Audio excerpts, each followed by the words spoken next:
प्रदेश कार्यकारिणी की बैठक के बाद प्रदेश प्रभारी कुमारी शैलजा मीडिया को इसकी जानकारी दी। शैलजा ने कहा, सभी लोगों ने सुझाव दिया कि भाजपा की साजिश से कांग्रेस पार्टी के सारे लोग बहुत उत्तेजित हैं। हम न्यायपालिका का आदर करते हैं, कानूनी लड़ाई हम कानून के हिसाब से लड़ेंगे। शैलजा ने कहा, भाजपा धर्म जात पात के नाम राजनीति कर रही है। अभी ओबीसी का नाम ले आए हैं, इसमें ओबीसी कहाँ आ गया?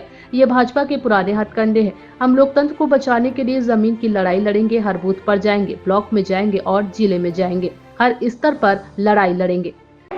सभी लोगों ने अपने सुझाव दिए, बहुत अच्छे सुझाव आए हैं। एक देखने वाली बात यह है कि सभी लोग हमारे कांग्रेस पार्टी के, चाहे वो विधायकगण हैं, चाहे पदाधिकारी हैं, डिस्ट्रिक्ट प्रेसिडेंट हैं, मंत्रीगण, सभी लोग बहुत उत्तेजित हैं कि भारतीय जनता पार्टी ने जो ये साजिश रची है और वो उनकी हर हरकत से प्रूव होती है।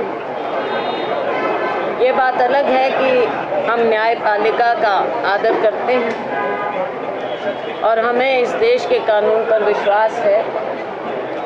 कानूनी लड़ाई हम कानूनी हिसाब से लड़ेंगे, लेकिन आज सारा देश, सारी दुनिया देख रही है कि इस बात पर कैसे राजनीति खेली जा रही है।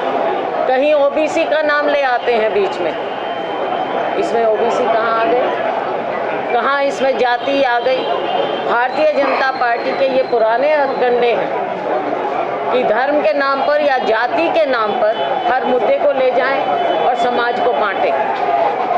हम ऐसी बात को बिल्कुल नाकारते हैं, ना कांग्रेस पार्टी की, ना हमारे नेता की। ये कभी मंशा ना है ना होगी। ये मंशा केवल भारतीय जनता पार्टी की और इनके नेताओं की। जात पात की राजनीति, हमें इसको पूरी तरह से नाकारेंगे, नाकार रहे। आपने देखा, इसमें डिफेंसिव होने का हमारा कोई ना मतलब है, ना हम डिफेंसिव होंगे।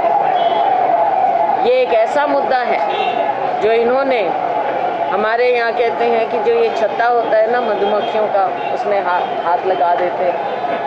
तो भारतीय जनता पार्टी ने हमारे समाज के साथ ऐसा किया है, हमारे देश के साथ ऐसा किया है। आज ये हर प्रणाली की धज्जियां उड़ा रहे हैं, चाहे हमारे संसदीय प्रणाली, चाहे हमारी कानूनी व्यवस्था हो। आप खुद देखते हैं इनके न्याय मंत्री या बड़े बड़े मंत्री कैसे न्यायपालिका को टारगेट करते हैं और उनके बारे में कैसा बोलते हैं। हमारा एक परिवार, ये गांधी नेहरू परिवार, जिसने देश के लिए बलिदान दिया है, एक बार नहीं बार बार दिया है। और राहुल गांधी जी, जिन्होंने करीबन 4000 किलोमीटर की पदयात्रा की, भारतीय जनता पार्टी की, इनकी विचारधारा की नींव हिल गई। जो राहुल गांधी जी ने संसद में मुद्दे उठाए, आज उससे ये पीछे हट रहे हैं, उसको ढकने का प्रयास है।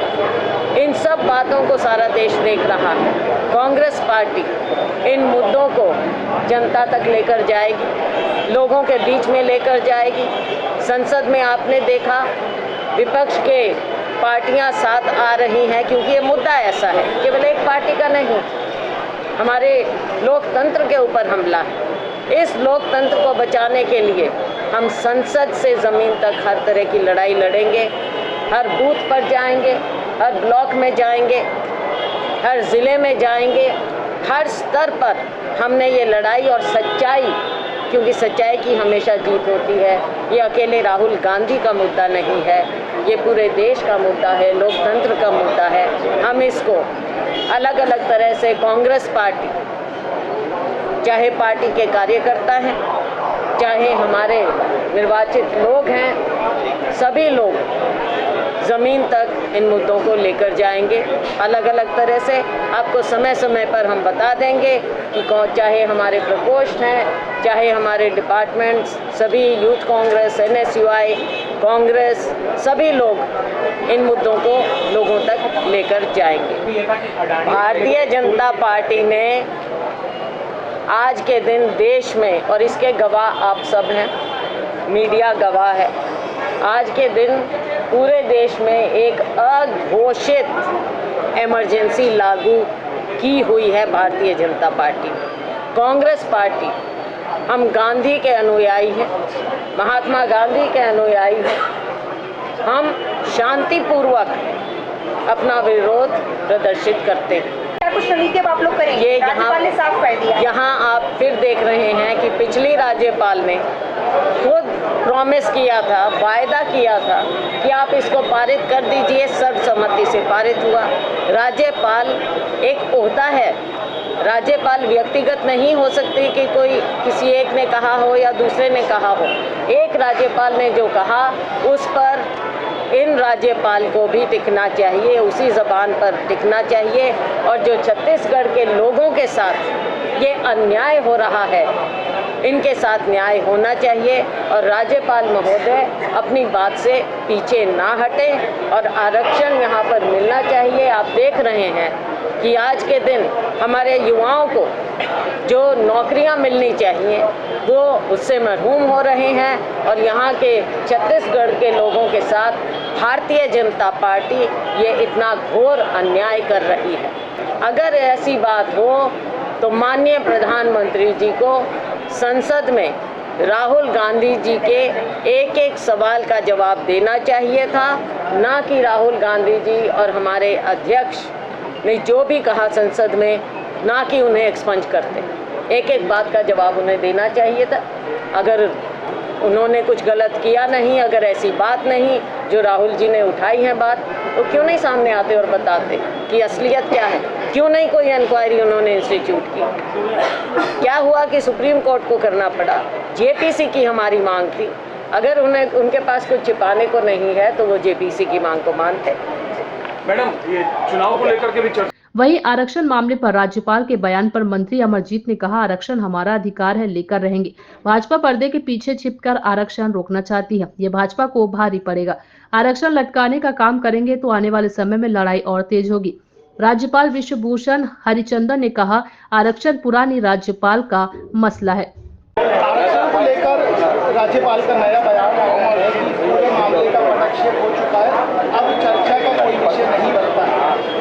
आरक्षण हमारा अधिकार है, हम इसको लेके रहेंगे और भारतीय जनता पार्टी पर्दे के पीछे छुप करके जो आरक्षण को अटकाने का कोशिश कर रही है उनको ये भारी पड़ेगा। राज्यपाल जी को पुनः इस पर विचार करना चाहिए और जो पूर्व में आदिवासी वर्ग को एवं अन्य पिछड़ा वर्ग को, एससी वर्ग को जो आरक्षण मिलता रहा है वो जिसके लिए विधानसभा में बिल पारित करके राज्यपाल के यहाँ दस्तखत करने के लिए भेजा गया, तत्काल उसको दस्तखत होना चाहिए, नहीं तो आने वाले समय में और लड़ाई तेज होगा। लीजिए ये बात कि अगर इसको टालने का कोशिश करेंगे तो लड़ाई और तेज होगी। वहीं स्वास्थ्य मंत्री टीएस सिंहदेव ने कांग्रेस भवन में हुए बैठक को लेकर कहा कि चुनाव पर भी चर्चा हुई है, चुनाव के अस्तित्व को चुनौती देने के संदर्भ में भी चर्चा की गई है। सर्वोपरि